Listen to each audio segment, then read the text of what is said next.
नमस्कार, आप देख रहे हैं प्राइम न्यूज और मैं हूं आपके साथ मोनिका गुप्ता। पंचायत चुनाव की तारीखों का ऐलान हो चुका है और ऐसे में तस्वीर साफ हो चुकी है। 4 चरणों में चुनाव होंगे। हमारे साथ इस पर बातचीत करने के लिए बलिया से सांसद वीरेंद्र सिंह मस्त जुड़ चुके हैं। वीरेंद्र जी, बहुत बहुत स्वागत है आपका प्राइम न्यूज पर।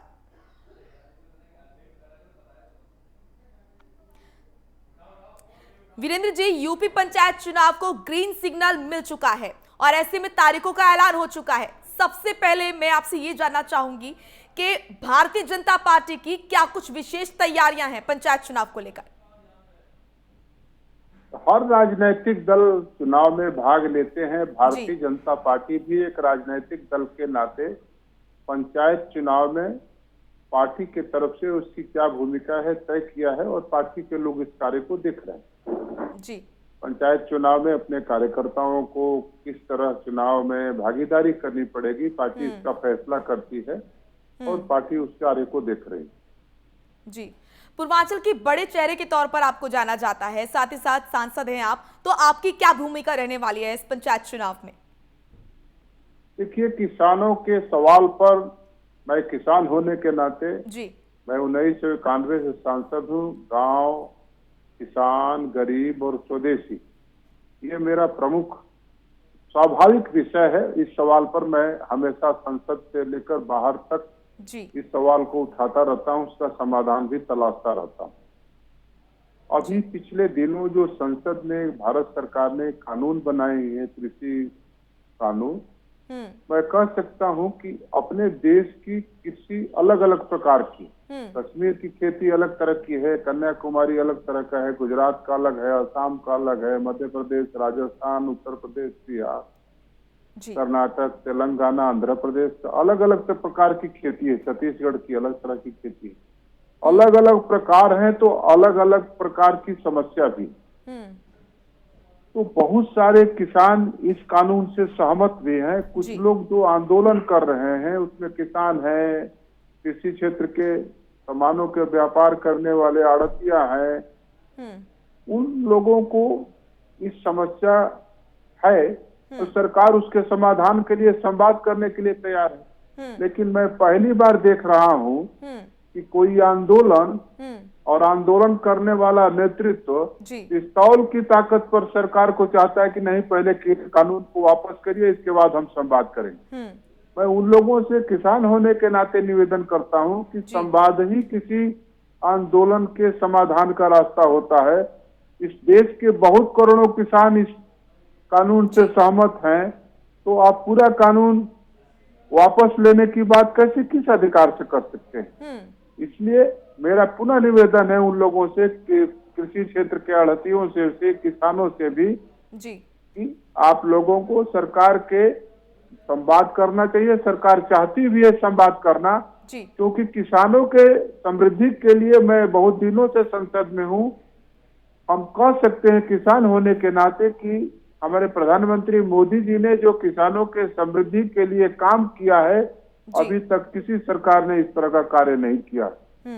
हमारे उत्तर प्रदेश में भी जो सरकार, बिहार में भी जो सरकार काम कर रही है कृषि क्षेत्र के लिए, वो एक बहुत बड़ा कदम है किसानों के समृद्धि के लिए। सर, किसानों के बेहतरीन नुमाइंदों के तौर पर आपको देखा जाता है, तो ऐसे में अभी जो स्थिति है किसान आंदोलन की, आप इसको किस तरीके से देखते हैं? किस दिशा की ओर जाता आपको नजर आ रहा है किसान आंदोलन? क्योंकि जो मुख्य द्वार है, गाजीपुर बॉर्डर केंद्र है कहीं ना कहीं इस आंदोलन का, वहां पर हम देख रहे हैं कि अब सुस्ती छा रही है। तो क्या आप मानते हैं कि जो ये आंदोलन है धीरे धीरे ये कहीं ना कहीं सुस्त पड़ता नजर आ रहा है, लेकिन समय समय पर इसको लोगों को जागरूक करने के लिए समय समय पर जो किसान है वो अपनी रणनीति बनाते हैं, जैसे कि आज भारत बंद का ऐलान किया गया है किसानों की तरफ से? देखिए, मैं किसान आंदोलन से पिछले दिनों में जितने किसान आंदोलन हैं उसमें मेरे भूमिका रही है, संवाद होते रहे हैं किसानों से। ये पहला आंदोलन है जिसमें कुछ लोगों से प्रारंभिक तौर पर मेरे संवाद हुए थे, लेकिन अब मैं संवाद भी नहीं कर रहा। मैं इस बात से खुश हूं कि भारत जैसे कृषि प्रधान देश में किसान अब देश के राजनीति के केंद्र में हो गया। क्योंकि पिछले 2019 में प्रधानमंत्री मोदी जी ने जो किसानों के समृद्धि के लिए फैसला किया था, 6,000 रुपया सालाना खतौनी में जिसका नाम हो, सारे लोगों को, लगभग 12 करोड़ लोगों को, किसानों को लाभ मिला था, किसान परिवारों को।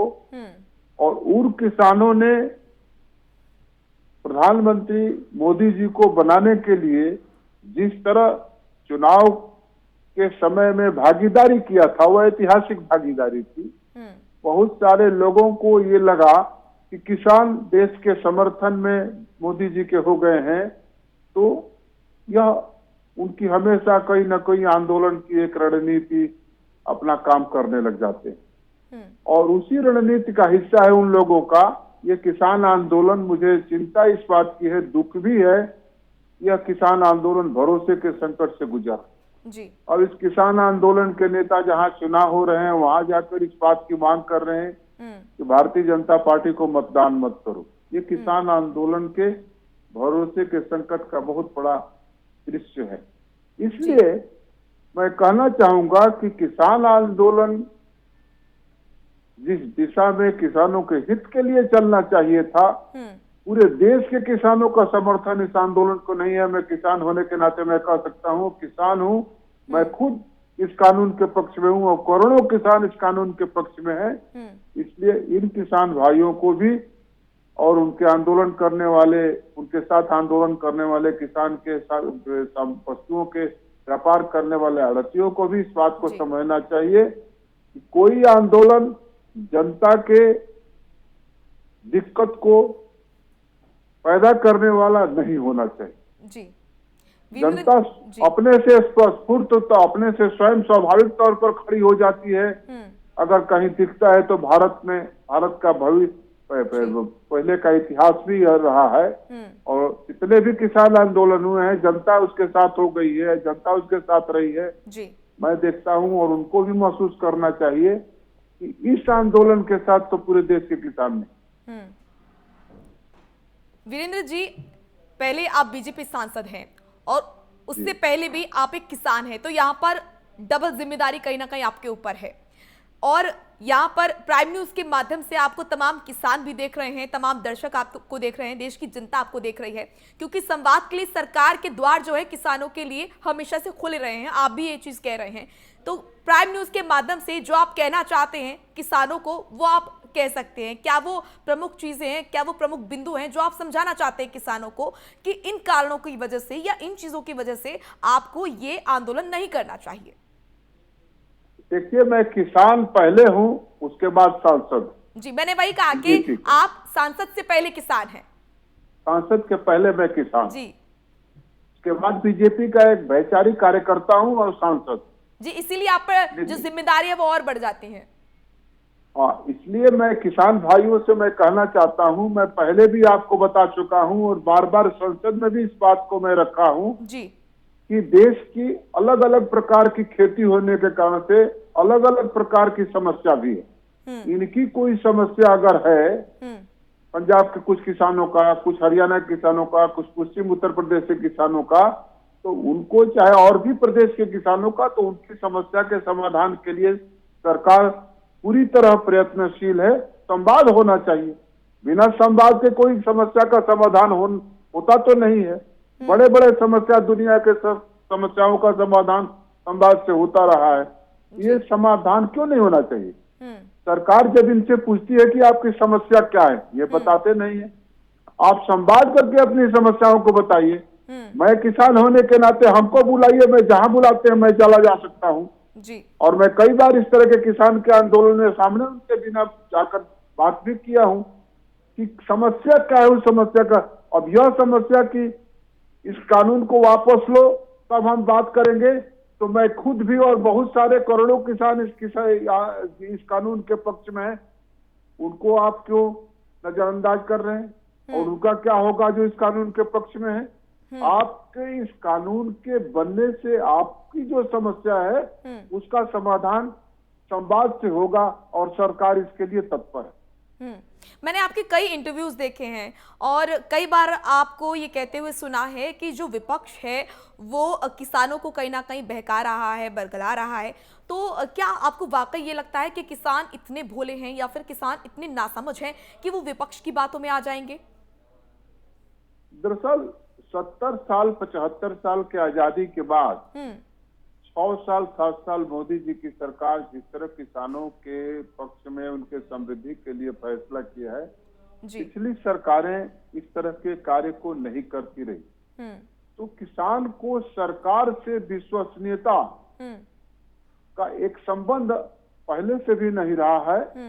लेकिन मैं कह सकता हूं कि जो 6,000 रुपया सालाना किसानों के देने की बात हुई, तो 60 वर्ष के बाद किसानों को पेंशन देने की बात हुई, जो उनके एमएसपी तय करने के दाम, उसके उत्पादन के कई उत्पादन उसमें शामिल किए गए, जैसे महिलाओं को भी उनके श्रम के लिए उनके खाते में 500 रुपए जा रहे हैं।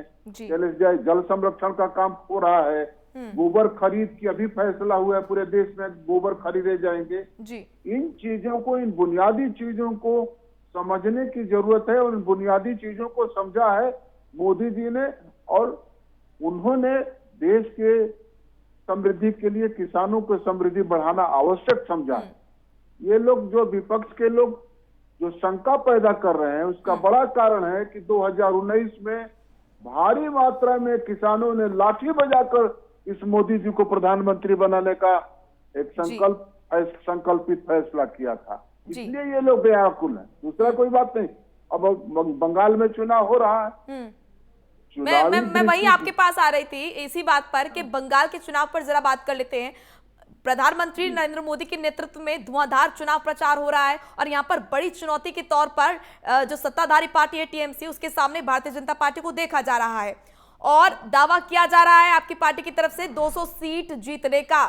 तो क्या दीदी के किले को भेदना इतना आसान है?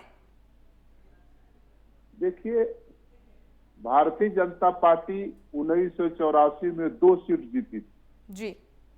आज देश की बड़ी, दुनिया की सबसे बड़ी पार्टी है और देश में सबसे बड़ी बहुमत की सरकार है, और नरेंद्र मोदी, अमित शाह और तमाम इस तरह के नेता हमारे दल में। और इन लोगों ने एक संकल्पित कार्यकर्ता की तरह काम करके पार्टी को बढ़ाया, सारे हम लोगों जैसे कार्यकर्ताओं को खड़ा कर जी। तो भारतीय जनता पार्टी जो बंगाल में चुनाव लड़ रही है, बंगाल के संस्कृति को, बंगाल की परंपरा को, बंगाल की सभ्यता को भारत के साथ जोड़ के, और बंगाल भारत का एक प्रमुख हिस्सा है, वैचारिक हिस्सा है, जहां स्वामी विवेकानंद पैदा हुए, जहां सुभाष चंद्र बोस पैदा हुए, जहां महर्षि अरविंद पैदा हुए, जहां विद्यासागर, ईश्वर चंद्र विद्यासागर पैदा हुए, जहां रविंद्रनाथ टैगोर पैदा हुए। और इसी विचार के लोग चुनाव में किस किस तरह का आचरण करते हैं, मैं आपको एक बात से बता सकता हूं। जिस विचार के लोग कभी बंगाल पर शासन करते थे, वामपंथी विचार के लोग, ज्योति बसु और बुद्धदेव उनके मुख्यमंत्री होते थे कम्युनिस्ट पार्टी के लिए। मैं कम्युनिज्म को आयातित विचार मानता हूं, वो भारत के लिए अनुकूल नहीं होता है और वो रसातल में जाए। उसी विचार के लोग आज ममता बनर्जी के साथ खड़े, और उसी विचार के लोग ममता बनर्जी के साथ जाकर उनकी सरकार बनवाए थे। ये लोग आज सुभाष बाबू की पूजा कर रहे हैं, और यही लोग, इसी कम्युनिस्ट विचार के लोग और यही कम्युनिस्ट लोग आजादी के लड़ाई के दिनों में सुभाष बाबू जब जापान के राष्ट्राध्यक्ष से मिलने गए थे भारत के आजादी कराने के लिए, यही लोग, उनका नाम तोजो होता था, यही लोग सुभाष बाबू को तोजो का कुत्ता संबोधन करते थे। जो लोग आज सुभाष बाबू को बंगाल में वोट प्राप्त करने के लिए उनकी पूजा कर रहे हैं। भारतीय जनता पार्टी सुभाष बाबू और उसका विचार, सुभाष बाबू को श्यामा प्रसाद मुखर्जी उस समय भी सम्मान करते थे, पूजा करते थे, और आज भी एक एक कार्यकर्ता भारतीय जनता पार्टी का सुभाष बाबू को पूजा करता है और सम्मान करता है और राष्ट्र का प्रतीक मानता है। जो लोग, जवाब देना चाहिए बंगाल की जनता को कि जो लोग तोजो को कुत्ता उनको कहते थे, आज लोग बंगाल के लोगों से वोट प्राप्त करने के लिए सुभाष बाबू का सम्मान की बात कर रहे हैं। आज लोग बाहरी भीतरी की बात कर रहे हैं। बंगाल के बनाने में देश के कोने कोने से लोगों ने जाकर बंगाल को बनाया है। जी किसान जाकर वहां पटसन की खेती करने में, बाहर के किसान, भूमिहीन किसान जाकर वहां काम करते थे, जूट मिल में काम करते थे। जूट मिल, सैकड़ों जूट मिल कैसे बंद हो गया? कागज मिल कैसे बंद हो गया? औद्योगिक विकास कैसे बंद हो गया? ये जवाब देना पड़ेगा ममता बनर्जी को और उस वामपंथी विचार के लोगों को जो ममता बनर्जी के साथ कार्य करते हैं, और वो वामपंथी उन कम्युनिस्ट लोगों को भी जवाब देना पड़ेगा कि जो कलकत्ता कभी देश का औद्योगिक नगरी होता था, वो कलकत्ता आज गरीबी से क्यों जूझ रहा है। भारतीय जनता पार्टी बंगाल के उस सम्मान के तरफ ले जाना चाहती है जिस सम्मान का सपना कभी पंडित श्यामा प्रसाद मुखर्जी ने देखा था, विवेकानंद ने देखा था, महर्षि अरविंद ने देखा था, ईश्वर चंद्र विद्यासागर ने देखा था, सुभाष बंगाल बाबू के ने लिए देखा भारतीय था। जनता पार्टी की तैयारी जो है वो पूरी है। बड़ी चुनौती टीएमसी के लिए भारतीय जनता पार्टी बंगाल में बनती हुई नजर आ रही है। हमारे साथ नरेंद्र सिंह मस्त सांसद जो है वो लगातार जुड़े हुए हैं। नरेंद्र जी, आप अपनी बात अब पूरी कीजिए। आप बता रहे थे कि किस तरीके से क्या मुख्य बिंदु हैं जिससे कि आपको लगता है कि जो बंगाल की जनता है वो भारतीय जनता पार्टी को ही चुनेगी इस बार। देखिए, भारतीय जनता पार्टी का जो नेतृत्व है वो वैचारिक नेतृत्व है और वो भारत के लिए, भारत के द्वारा बनाया गया विचारों का नेतृत्व करता है। जी। उस भारतीय विचारों को हम स्वदेशी का विचार कर सकते हैं, हम आत्मनिर्भर भारत बनाने का विचार कर सकते हैं। और उसकी तस्वीर है हमारे देश के प्रधानमंत्री नरेंद्र मोदी हैं, अमित शाह हैं, राजनाथ सिंह हैं, नितिन गडकरी हैं, जगत प्रकाश नड्डा हैं। ये सब लोग उस विचारों के कार्यकर्ता के तस्वीर हैं।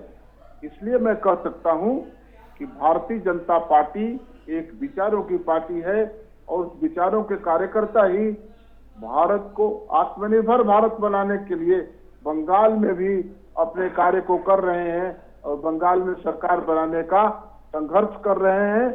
और उस संघर्ष मैं समझता हूं कि संवाद, संघर्ष और सहयोग, यही भारतीय जनता पार्टी का एक कार्य करने का एक बहुत बड़ा आधार होता है।